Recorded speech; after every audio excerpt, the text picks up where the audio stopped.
You can wait in the car, we don't want to be seen with you. My son left me for hours in the parking lot. He doesn't know that the luxurious car he so desired was. I remember the exact words, the way the late afternoon sun glinted off the chrome of the SUV, and the casual cruelty in my son Michael's voice. We were pulling into the parking lot of a high-end restaurant, the kind with valet service and a menu I'd need a magnifying glass to read. The occasion? My 75th birthday. The irony was so thick you could slice it with a butter knife. Just wait in the car, Dad, Michael said, not even looking at me as he unbuckled his seatbelt. Amanda and I are meeting a few clients. It's a business dinner. We don't want to be seen with you right now. The right now hung in the air, a flimsy excuse for a lifetime of dismissals. He didn't need to say more. I knew what he meant. He was wearing an expensive suit. His wife Amanda a dress that must have cost more than my monthly pension. They were meticulously curated. A perfect couple for a perfect life that I, their simple blue-collar father, didn't fit into. I was a relic from a past they wanted to forget. A retired mechanic. A man with grease under his fingernails and a worn-out flannel shirt. I was the source of their privilege. The man who'd worked 2 jobs for 40 years to send Michael to an Ivy League university, to give him a start I never had. I'd poured my life savings into his education and his first business venture, a real estate firm he now boasted about, and this was my reward, a lonely vigil in a parking lot. The engine was still humming, the air conditioning blasting. Michael had left the key in the ignition. He'd done it before, a strange habit of his. He'd just walk away, leaving the car running. He had so much faith in his little world that he never imagined anything could go wrong. He was so sure of his control, of the power his money gave him, that he saw me, his own father, as nothing more than a piece of furniture, an obstacle to be moved out of sight. The first hour was a quiet ache in my chest. I watched people come and go, dressed in their finest, laughing and talking on their way to a good time. I thought about the birthday cakes I'd made for Michael as a boy, the hand-carved race cars I'd stayed up all night to build for Christmas. The memories were like sharp glass in my heart. My wife, bless her soul, had passed 10 years ago. She had always been the bridge between Michael and me, her gentle nature smoothing over the rough edges of our relationship. Without her, the distance had become a chasm. Then the ache turned to a slow, burning anger, not the kind of anger that explodes, but the kind that simmers, sharpens, and calcifies. I had spent a lifetime giving, and all I had to show for it was a sense of being used, discarded. My son called every week, but it was never to ask how I was doing. It was always about money. Dad, the new office needs a paint job. Can you help? Dad, we're a little tight this month. Can you spot us a few thousand? I always did, of course. I thought it was what a father was supposed to do. I believed in family, in loyalty. But tonight, in the suffocating stillness of the car, I realized they were not just taking my money. They were taking my dignity, and they were taking it because they thought I was a fool. I looked at the dashboard. The odometer read 14,000 miles. A mere 18 months ago, Michael and Amanda had arrived at my modest house, full of smiles and a new, slick plan. Dad, your old truck is falling apart. You need something reliable, Michael had said, pointing to the gleaming SUV parked in my driveway. We found this deal for you. It's a fantastic car. You can sell your old truck and we'll handle the payments. I had hesitated, but Michael was so persuasive. It's a family car, Dad. We can use it for big trips. It'll be great. I sold my beloved Ford F-150 and used the money as a down payment. Michael handled the rest, or so I thought. The title was in my name, the insurance too. But Michael had somehow managed to set up the bank accounts so he controlled everything. He made the payments, but he also kept the spare key. He borrowed the car more often than I drove it, using it to ferry clients and to impress business partners. He never asked. He just took it. He took my car, just as he took my money, my time, my dignity. My anger solidified into a quiet resolve. No more. I was a simple man, but not a stupid one. The car keys were still in the ignition. He had left them there, as he always did, so confident in his control. A small, cold smile touched my lips. He had made a grave mistake. He had left me alone with his most prized possession, the very symbol of his success and my subjugation. He had given me time to think, time to remember, time to act. I reached out and removed the key from the ignition. The air conditioning went silent. The car was now just a metal box, an empty shell. I got out and locked the door behind me. I walked to the valet stand. A young man in a crisp white shirt smiled at me. "Can I help you, sir?" he asked. I looked him dead in the eye. "Yes," I said, my voice steady. "I need a cab. I've had enough of waiting." As the cab pulled up and I got in, I glanced back at the dark, silent SUV.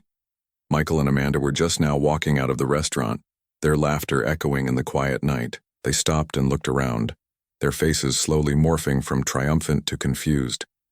They couldn't see me, but I could see them. They were looking for the car. I knew they would be waiting for a long, long time. They had no idea that I, the man they thought was a fool, a burden, had just taken the first irreversible step towards reclaiming my life. They were about to learn that you don't park your problems, or your father, and expect them to stay put. The cab ride home was the most liberating journey of my life. I stared out the window watching the city lights blur, feeling a weight I hadn't realized I was carrying lift from my shoulders. Michael called me a dozen times while I was in the cab. I let it ring. He didn't text, of course, he never did. The phone calls were always transactional. The voice on the other end was a demanding child, not a grown man. I knew he was furious, stranded, and bewildered. Good, let him be. He had left me in that car for 4 hours. The least I could do was make him wait for a little while. I got home and the silence of the house was no longer lonely. It was peaceful. I had a cup of tea, sat on my old recliner, and began to put my plan into action. My life had been defined by a series of sacrifices for my family. My savings, my time, my emotional energy, all poured into Michael. I was an old dog, but I had learned new tricks. When Michael had insisted on managing my finances, I had, at my wife's advice before she passed, discreetly set up a separate, secret bank account. I had been siphoning off a small amount from each check for years, a little nest egg for a rainy day. That rainy day had arrived. It was time to use my money, not to prop up a failed family, but to secure my own future. The first step was to change the locks on the car. Michael had a spare key, and I knew he would use it the moment he got his hands on the car again. I called an old colleague from my mechanic days, a man I trusted implicitly. He was a locksmith on the side. I explained the situation vaguely, and he agreed to come to the house early the next morning. He didn't ask questions.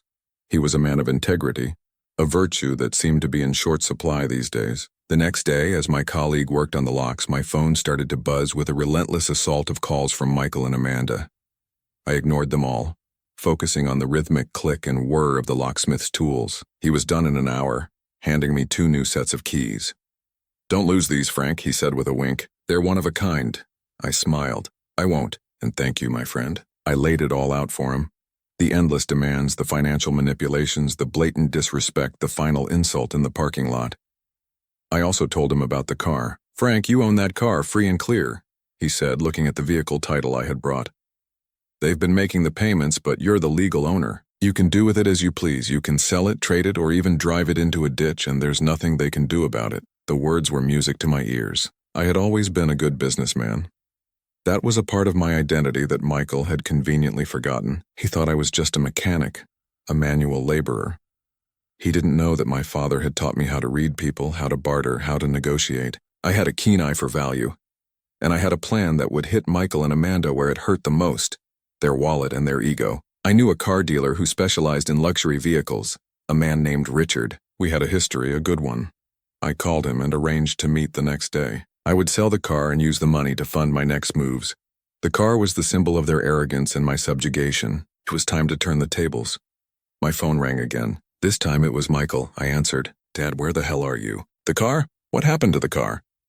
His voice was a blend of panic and fury. I took a deep breath. "I'm home, son. And the car's here too." I got tired of waiting. "It was my birthday, remember?" There was a long silence on the other end. "I'm coming over now," he said, his voice hard and cold. "Don't you dare do anything stupid." I just laughed, a deep, satisfied chuckle that surprised even me. "The key is in the ignition, Michael. It's not going anywhere." He hung up. He didn't know that I had changed the locks and that the key he had was now a worthless piece of metal. That night I felt a sense of peace I hadn't felt in years. I was in control of my life again. I was no longer the old fool, the bank of dad, the inconvenient parent. I was Frank, the man who had built a life with his own 2 hands, the man who knew the value of a dollar and the price of a lie. I was no longer a victim. I was a strategist. Michael and Amanda were about to discover that the man they had dismissed as a simpleton was far more clever than they could ever imagine. They were about to learn a lesson in dignity, respect, and the true cost of ingratitude. The reckoning began on a Tuesday, the day before I had met with Richard, the car dealer, and had sealed the deal. He had offered me an incredible price for the SUV, a price far more than Michael had originally told me it was worth. Richard, a keen observer of human nature, could sense my resolve and knew not to haggle. He handed me a cashier's check, and I felt a profound sense of satisfaction. It was the fruit of my labor, not theirs. It was the symbol of my reclaimed life. The car, the very object of their greed and control, was now gone. The morning of the reckoning, Michael showed up at my house, his face a mask of furious confusion. He held the old car key in his hand. "Dad, what is this?" he demanded, shaking the key. "I can't get the car open." I offered him a cup of coffee. He refused. "What did you do?" he yelled, his composure finally breaking. I sat down calmly in my recliner. "I got the locks changed, son. That key is no longer of any use." His eyes widened in disbelief. "Why would you do that?" "Because you used that car as a way to control me, Michael. You used it to humiliate me. You left me in a parking lot on my birthday. I'm tired of being treated like a piece of furniture. But I have clients, important clients. I need that car for my business," I smiled. "You needed that car for your reputation, Michael. Not for your business. I sold it yesterday." His face went pale, a mixture of shock and utter horror. You can't do that. That's my car." "No, it wasn't," I said, my voice as calm and steady as a still pond. "The title was in my name, the insurance too. You just made the payments. A wise investment on your part, I suppose, if you consider an expensive way to rent a car a good investment." He was a broken man. Not because he had lost his car, but because he had lost control. He had always been so sure of his superiority, of his ability to manipulate me. The truth was a physical blow, a punch to the gut. Amanda, who had been standing silently by the door, let out a shriek. "Frank, how could you?" "That was our car. Our clients are going to laugh at us. We're ruined." I looked at her, and for the first time I felt no anger, only pity. "No, you're not ruined. You're just a little less rich than you thought you were. You'll survive." That was just the beginning. I had also met with George, the lawyer, and had finalized the changes to my will. My savings, the small fortune I had worked for and saved, were not going to Michael and Amanda. They were going to a charity for underprivileged children, to a scholarship fund for students who were just starting out, and to a foundation that helped old people stay in their homes. My life's work was going to people who would appreciate it, not to those who would squander it.